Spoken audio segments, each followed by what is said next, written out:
There's no truth at all nga niadto ko og Kuwait without a travel authority.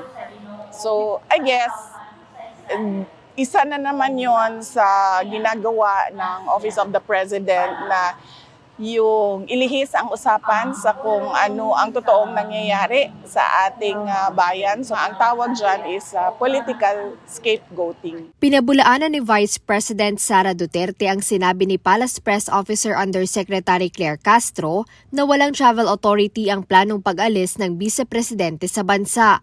Ayon kay VP Duterte, isa lang itong political scapegoating upang ilihis ang issue sa mga tunay na problema ng Pilipinas. Ang Travel Authority ay isang dokumentong kailangan kuhain ng mga opisyal ng gobyerno bago umalis ng bansa.